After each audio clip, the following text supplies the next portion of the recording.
இயேசுவின் நாமத்தில் உங்களுக்கு என் அன்பின் வாழ்த்துக்கள்.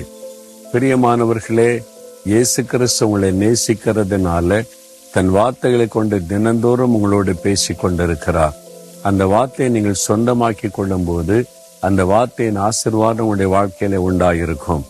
இன்றைக்கும் ஆண்டவருடைய ஒரு அற்புதமான வார்த்தை மத்தேயு 4:15 இருளில் இருக்கிற ஜனங்கள் பெரிய வெளிச்சத்தை கண்டார்கள்.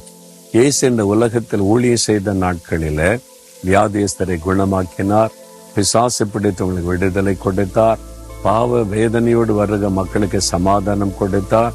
அதனால மக்களே நினைத்தாங்க, நம்முடைய வாழ்க்கையில் ஒரு பெரிய வெளிச்சம் வந்திருக்கிறது, இருளில் இருக்கிற ஜனங்கள் பெரிய வெளிச்சத்தை கண்டார்கள்.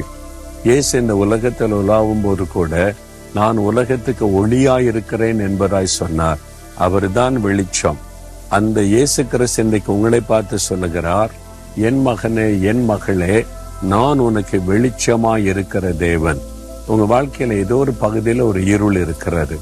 சிலர் சொல்லுவாங்க, என் வாழ்க்கையே இருண்டு போச்சுங்க, இருளான வாழ்க்கைன்னு சொல்லுவாங்க.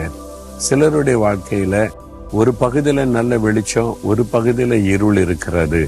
உங்க வாழ்க்கையில கூட யோசித்து பாருங்க, உங்க குடும்பத்துல இருள் இருக்கிறதா, வேலையில இருள் இருக்கிறதா, அல்லது நீங்க பிசினஸ்ல இருள் இருக்கிறதா?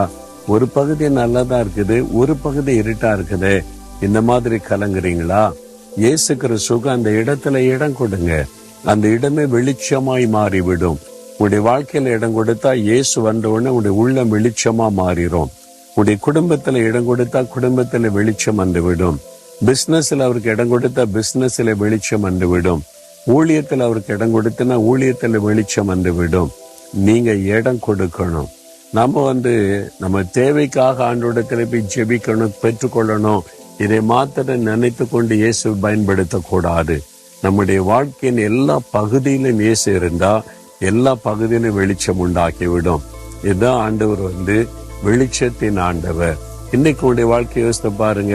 ஏதோ ஒரு பகுதியில ஒரு இருள், வியாதி என்கிற இருள், பயம் என்கிற இருள், பாவம் என்கிற இருள், பிசாசு என்கிற இருள், மரண பயம் என்கிற இருள் சூழ்ந்திருக்குதா?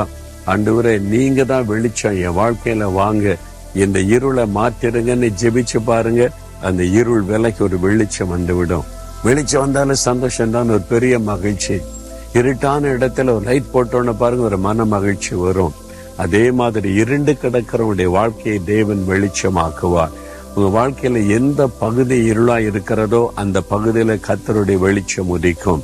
இப்ப ஜெபிக்கலாம். ஆண்டவரே, என் வாழ்க்கையில இந்த பகுதியில ஒரு இருள் இருக்கிறது, இந்த காரியத்துல ஒரு இருள் இருக்கிறது, இந்த இருளை மாற்றணும். உம்முடைய வெளிச்சம் அந்த இடத்துல வரணும்.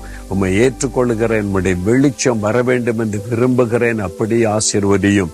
இயேசுவின் நாமத்தில் ஜெபிக்கிறோம். ஆமேன், ஆமேன்.